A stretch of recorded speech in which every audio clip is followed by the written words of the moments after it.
ำมื้อนี้นะยังเป็นหยังคือบ่อาบน้ท่านอาบผมก็ไปปลูกนั่นปลูกนาซับนั่นปลูกำโอ้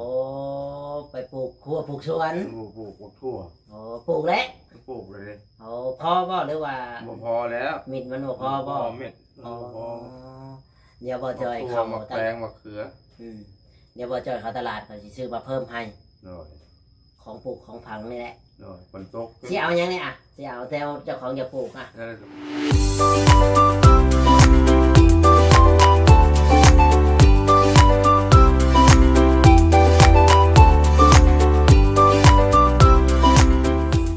ดีและสบายดีพ่อแม่พี่น้อง FC ที่ฮักแพงบ่ว่า FC ฝั่งลาวฝั่งไทยแล้วก็ต่างประเทศนำเด้อพ่อแม่พี่น้องเนาะมื้อนี้ก็มาพบพ่อกับช่องบ่จ้อย Channel อีกแล้วพี่น้องเอ้ยเส้นเก่าเส้นเคยมื้อนี้บ่จ้อยก็มาหาท่านหมอทองเพิ่นเนาะเพิ่นก็แนวใดเฮ็ดทั่วเฮ็ดสวนแล้วบ่เล็บตีเล็บมือที่ว่าบ่จ้อยซื้อเล็บตัดเล็บเพิ่นตัดแล้วบ่หรือว่าจังใดพี่น้องหรือว่าเพิ่นยังบ่ว่างบ่หรือว่าจังใดบ่จ้อยว่าสิมาตรวจผลงานตั้งแต่เมื่อวานนี่แหละแต่ว่าเพิ่นเฮ็ดหยังไปแล้วพี่น้องเอ้ยเนาะก็ต้องมารุ่นมาถามน้ำกันนั่นแหละเนาะประเด็นที่บ่จะถามว่าเพิ่นได้ตัดเล็บแล้วบ่ได้ปลูกแล้วบ่สวนนะจังไดเพิ่นเฮ็ดแล้วบ่เพิ่นสิเอาหยังเฮ็ดหัวเฮ็ดสวนมันปลูกไปแล้วก็ถึงมันออกมันหยังนี่ประชังสิเข้ามากินมากัดมันบ่เพิ่นมีหัวมีหาวมีหยังใส่แล้วบ่หรือว่าจังไดก็ต้องไปถามกับท่านหมออยากสิได้ฮู้และเหตุและผลพี่น้องเอ้ยทั้งบ่จ้อยก็พาพ่อแม่พี่น้อง FC ไปติดตามแล้วก็รับชมท่านหมอนำกันเลยพี่น้องเอ้ยโอเคเนาะพี่น้องเอ้ยสวัสดีเลยสบายดีท่านหมอลุงหมอสบายดีเนี่ยใดเนี่ยกินข้าวกินน้ำยังกินนะได้ยังกินข้าวกินน้ำนะปลาเมื่อจะโตได้ปลานะชอบตอนนั้นเห็ดเป็นวันยังอยู่7-8 โตนี่นะว่าคอยกินไปมันมดคอยว่าอีกทีนึงคอยกินคอยอันนั้นเลยทำคอยก็อยากให้เจ้าได้กินของแซ่บๆน้ำมูเนี่ยนะครับถอยไปในนั่งให้ทำมูนั่งมาเลยสบายดีเด้อซีเนาะจะได้กินของแซ่บๆนะลุงเนาะทำมูเนาะแนวใดเล็บตีเล็บมือตัดเลยบ่ยังบอกว่างให้จะพูดนั่นปลูกมือได้สิตัดเนี่ยเอาแน่ๆได้นี่ว่ามื่อนี่เลยมื่อนี่มั่นใจโดยตัดมื่อนี่เลยให้เขาตัดมันแข็งต้องให้ลูกเขาใส่ตัดในกันจะตัดบ่ได้เล็บตีเล็บมือต้องตัดอย่าบอกแล้วมามือใหม่ยังบ่ตัดนี่หายบัดนี้ซื้อมาให้แล้ว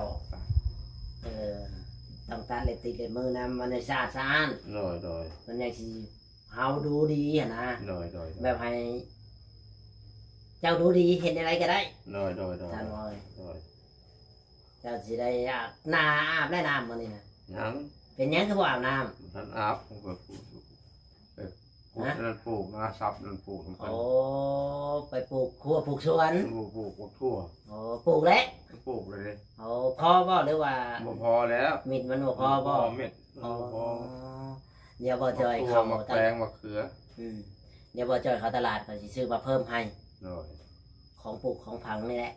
ฝนตกสิเอาหยังนี่อ่ะสิเอาแต่เจ้าของอยากปลูกอ่ะนั่นแหละมักทั่วนะมักทั่วอยากได้หลายเนี่ยมักทั่ว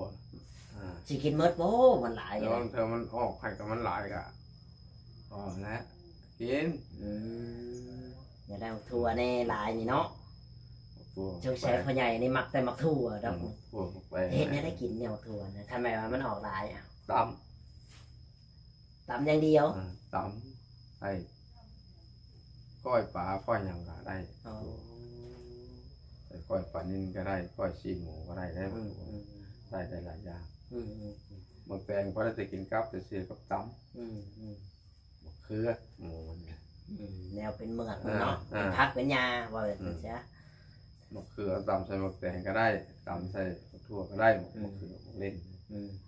มักเล่นกระปุกแล้วก็หาซื้อมาให้ปลูกแล้วเอาชำนาญก่อนเนาะมักเล่นเอาตัวเอาชำนาญก่อนเพราะว่าถ้าว่ามันออกมาก็กินบ่หมดอยู่แล้วแม่นนะถ้ามันบ่ออกมาก็ยังว่าได้อีกทีนึงหมกทั่วนี่ก็จะยอดยามนี่หมกทั่วก็มันขึ้นแล้วกันหมกทั่วหลายเลยแม่นเฮาสิซื้อมาให้ดอกก็ให้เจ้าปลูกให้เจ้าผังปลูกไปแล้วเนาะ โดย เรื่องหัวเรื่องคางได้สิเอาเห็น เรื่อง ได้ หัวนี่ วางแผนไว้ยัง จากบ่ทันว่าได้หลายกว่าจะว่านั่นน่ะคือมันออกมาสิไปตัดไม้เขาแล้วนี่มันยัดเขาไม้ตัด อืม ไม้เป็นไม้เขานี่ คันว่าบ่ได้ อันนี้ก็ได้สแลมดำก็ยังดีเนาะ มันก็ยังสิว่า กันบ่แบ่นี่แหละ เจ้าต้องคอยเบิ่งนี่อย่าไปนี้จะเฮือนนี่ บ่นี่ดอกแบ่นี่แหละสำคัญก็มักทั่วมันแบ่ก็มักทั่วเนาะ โอ้มันมัก คือนั้นน่ะจะว่าน่ะก็ แม่มักทั่วมักเขือ โอ้ แล้วก็อีกอย่างหนึงในมันมักโอ้ พาดำแสดงนี่ยัน มักพริกแม่งไม่หวานแล้วนายมักพริกก็หวานแล้ว ว่านแล้ว อ่า ว่าน ปลูกไว้น้ำคันว่ามันออกไงแล้วก็บ่ง หวานไปนำ ปลูก10 20ขุมก็ว่าไป แต่มัน ชำเพื่อชำแห้ง พอมันออกเลยมันคนโตมันออกเลยจะแบ่อย่างนี้เขางัวนี่ยังเขาไล่ได้ อืม แบ่นี่มันซ้ำนึงมันเจ็บอยู่ได้ แม่น่ะแล้ว ตอนนี้มันยังบ่ออกเลยมันยังบ่มี มันบ่ทันนั้นบ่เห็น ปลูกก่อนปลูกแล้วก็ให้ทั่วเอาคอยทีหลังหรือว่าเช่นนี่แหละมันสิอยู่หรือมันบ่อยู่สิได้กินหรือบ่ได้กินก็ เลย คอยเบิ่งเพราะว่าเฮาบ่มีแนวอัดแนวอันนั้นมันได้เฮาให้ทั่วมันก็ปีนได้เนาะแบะก็ซ้ำกับคนนี่แหละขึ้นหัวขึ้นสวน แบ่ใช่เปล่า มันต้องคอยเบิ่งเด้เผลอน้อยหนึงก็เหลือแต่ แบ่กับแบ่กับมักพริกมักทั่ว อือ มัน แน เท่าว มั นั้ ก นแหละ นั่นแหละท่านหมอเอ้ยเฮาให้เจ้าพยายามเฮ็ดไปบ่ได้กินคันว่ามันได้กินคันมันยังเหลือให้ก็ได้กินถ้ามันบ่เหลือก็ปลูกเสียแห้งซื่อ โดย ๆเฮาก็ว่าบ่ได้ เขาก็ว่าเจ้าของเห็นหัวดีๆเด้อเขาแบ่ทำ แม่น ต้องว่าเด้อเห็นหัวดีแล้วได้กูใส่เด้อ แม่นเห็นดีเด่นอยู่ใช้ก็ได้กินคันหัวบ่ดีคือว่าแล้วอ หั ยู่ วบ่ดีก็บ่ได้ แม้แต่อันหนึงก็ยังบ่ได้กิน บ่ได้กิน แนวได้ข้าวน้ำจากป่ากินบกหลายเติบแล้วบ่ อืม ลงครึ่งแล้ว ลงเลยตั้งแต่เราบ่ได้เขาเบิ่งของเรามีแต่เรามาเรา อืม เรามา โอ้กินกูมื้อมันก็ลงแล้ว ก็ลงแล้วก็บกแล้วเนาะ ไผสิมันยังคือเก่า กินของมื้อหนึง3คาบ มันเมิดแต่เช็ดได้บัด จังว่า เอาถ้ากินเมิดน่ะแล้วเดือนนี้สิจุบอยู่บ่เดือนนี้ฮอดอยู่บ่คิดว่าได้ใจอาบเข่าตอนนี้ถามเรื่องเข่าเด้ จังว่า ยังบ่เห็นติ จังว่าเขาเบิ่งเป็นใจเราเราเบิ่ง น้ำหนึ่งน้ำมาแล้วอันนั้นเนาะ มา โอ้ มา มาเอากิน เรื่อง กู สอง มื้อ แบะนี่แหละจะมาเซอร์แบะสุก นั่นแหละ มันพอได้กิน อืม มาชำเฮากินอิ่มบ่แม่นว่ามาน้อยไปมันก็หมดมันก็กินบ่อิ่มมันก็บ่คือว่า โอ้มันเดินนี่มันก็จะนั่นแหละเด้เดินนี่ก็เดินไหมเขาชอบ เพราะว่ามันเข้าแต่เดือนกว่าพุ่นเนาะ เออ เดือนที่แล้วนี่นะ เดินที่แรก อันนี้ก็วันที่เท่าใดนี่วันที่5เลยที่6ที่7เลยนี่ เดินไปเลย อืมมันก็ยังเหลืออยู่แต่ว่ามันก็ลดลงนั่นแหละ แม่นแล้วมันก็ยังมาหลายเนาะ อืมถ้ามันหมดนี่สิหาได้ใช้เอาถามเรื่องจริงอ่ะท่านหมอต้องบอก เนี่ยนะ จังหวะในไหนเจ้าสิได้กินหมดจังหวะในไหนนี่ ขอน้ำเพิ่นนี่นะเนาะ ขอรับไผ ขอน้ำมันใหญ่ใจดีนะเขาปวดกินเนี่ยมันมีเขาแล้วแกมันเบิดว่า ถ้ามันหมดบ่ถ้ามันหมดก่อนอย่างว่า ตามเบิดก้อนนี่มันเบิดกินไป ให้มันหมดก่อนอย่างว่ากันอันนั้นเพิ่นก็เบิ่งอยู่คุมื้อแหละ เลย เพิ่นก็เห็นท่านหมอคุมื้อแหละ เลย เพิ่นเห็นท่านหมอเพิ่นก็ดีใจท่านหมอมีความสุขเพิ่นก็มีความสุขนํ เลย ถ้าท่านหมอมีทุกข์เพิ่นก็ทุกข์นํ เลยจับยังหน่อยยังหลาย ในไหนไผเผาไฟฟ้านี่สิได้บ่ในไหน ไผ่นี่นะมันไผ่นี่นะมันห่อนมันเท่งหัดหลายกะใส่สนิทกับน้ำกับมาดูกดยาก ไผก็บ่สว่างเลย อืม อ๋อพอแต่ซ้ำนี้ อืม หาเอานี่แหละ อืมจะไปไหนล่ะ มาเล่นน้ำเจ้ามาลงมาบอกเจ้า เลยเลย เดี๋ยวกันนะเขาถ่ายคลิปเนาะเรื่องผ้าอะไรแหละเนาะอยากได้อยู่เนาะ เลย อ๋ออยากได้ก็ต้องใจเย็นๆค่อยไปค่อยมา เลย บ่ใจห้อนไหน เลยเลย ใจห้อนบ่ได้ เลย นี่แหละเนาะทานหมอก็ได้มีไฟก็ดีกว่านึงพอได้ใช้พอได้เปิดพัดลมเนาะเวลาอยู่เวลานอน เลย นอนก็ห้อนบ่ ห้อนไหน นอนก็นอน แบบว่านาได้แบบนี้กลางเว้นนี่พออยู่ได้ชั้นหนึงแม่นบ่ ทำนึงเป็นนอนเลยแหละบาดนี้ บัดกลางคืน กลางคืนมันห้อนบาดนี้น้ำก็บ่จักสรุปปานใด อืม อันนี้โยกมันเป็นแตะแตะไปสเต็ป อืมมันพลอยมันเป็นหยัง จับ หรือว่าพลอยมันน้อยบ่หรือว่าได้ไหน จับมันบ่อยากแห้งปานใด อ๋อมันบ่อยากแห้งปานใดเนาะ น้อย ถ้าว่ามันแห้งก็สิสะดวกสบายอีกแบบหนึง น้อย นี่แหละพี่น้องชีวิตทานหมอโอเคอย่าลืมได้ตาเล็บมาแล้ว น้อยน้อยน้อย เดี๋ยวเฮามาบ่เห็นตาเล็บอีกเพิ่นบ่ได้มาถามเงินค่าเตียงบ่ บ่ เพราะว่าบ่จอยเขาไปหาเพิ่นก็บ่พอเพิ่นก็บอกบ่จอยอยู่บอกว่ามื้อใดก็ได้เจ้าเข้ามา น้อย เพราะว่าเพิ่นบ่อยู่เพิ่นไปให้ไปนานะ น้อยน้อย เฮาก็สิไปให้แล้วลงเล่ๆก็บ่ได้แม่นว่า น้อย เอาน้ำเพิ่นก็ต้องเฮ็ดน้ำเพิ่น น้อย ต้องให้เพิ่น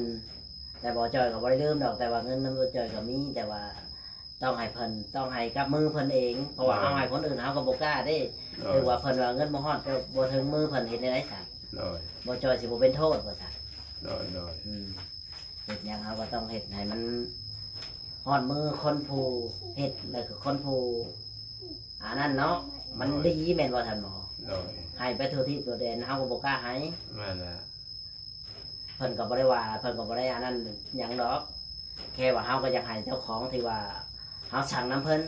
น้อย โดยตรงดีกว่าแบบนั้นนะ น้อยน้อย ไปมาหาจัง หลานลูกอ้ายลูกน้องจะไปทำงานมาบอก เพิ่นมาเยี่ยมมันยามมาบอก มาบอกมันจะไปทำงานลงไทยนะมาบอกลุงนะมาบอกลุง ดีแต่มีคนมีลูกหลานมาบอกมานั้นเพิ่นยังบ่ป้าบ่ทิม น้อยน้อย ในใดก็ลูกก็หลาน น้อย ดีบ่มีลูกหลานมาเยี่ยมแบบนี้ น้อยลูกน้องชายเขาปากันแล้วกับแม่นะ อืม ที่ลงไปทำงานมาบอกลุง เพิ่นบ่ได้ป้าบ่ได้ทิมจัง น้ เนาะ อยคนละปา ในใดก็มาหา เจ้าเลยเป็นลุงเพิ่น น้อย แบบว่าน้องแท้ๆบ่ น้องคิงขี อ๋อ ปลาแล้วแต่มีประตู อื นี่ ม นี่นะพ่อคนนี้นะ แต่ว่าหลานเจ้าก็เป็นคนบ้านนี้โดยตรง น้อย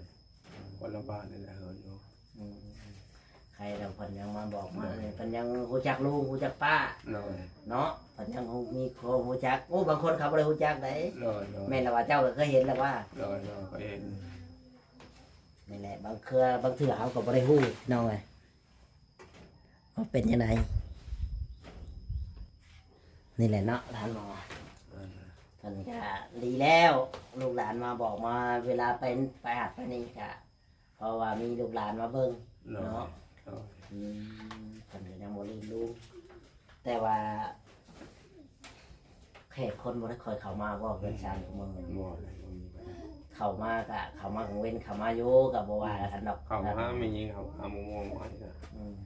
เอา เพิ่นมาลิ้นมาหัวนะก็บ่เป็นหยัง น้ แต่ อ ว่าย ทำเฮาคืนนี่แหละเข้ามาแบบซุ่ม4ซุ่ม5เฮาบ่จักเพิ่นมาดีมาร้าย น้อยน้อยน้อย ถือเพิ่นมาเอาหยังมาให้เจ้า นั่นแหละ คนที่หวังดีกับเจ้าก็มีคนที่ชังเจ้าก็มีแม่นล่ะว่า น้อย มันก็บ่ได้ว่าดีกันทุกคนนั่นแหละว่าอ๋อยังมาอยากใช้เรื่องที่จานเจ้าแล้วได้จ้ะ นั่นแหละเอาหมดเลยโอ้ยทุกข์กว่าดิเนาะอะไร เจ้าสิอยู่ใช้ เป็นปืนอันนี้เนาะ เจ้าบ่ได้ว่าได้ทุกข์ติดคุก นั่นแหละ ของไผก็บ่แม่นของเจ้าเขาว่า อืม อ้าวเจ้าสิแก้ได้ไดอ่ะ หาเนาะ เรื่องไผนี่ก็บ่แม่นของเจ้าอีกแล้วบัดนี้เจ้าสิให้สามเทื่อก็บ่ได้ดอกบัดนี้ นั่นแหละ แม่นแล้วว่าได้สำได้เด้ ว่ามีไฟมาไก่มาถัดอะไร เฮ็ดเอาท่านหมอเท่าใดอะบ่แม่นว่าลูกหลานเนาะจากชั้นจังซี่ดอก น้อย ก็แบบว่า อยากให้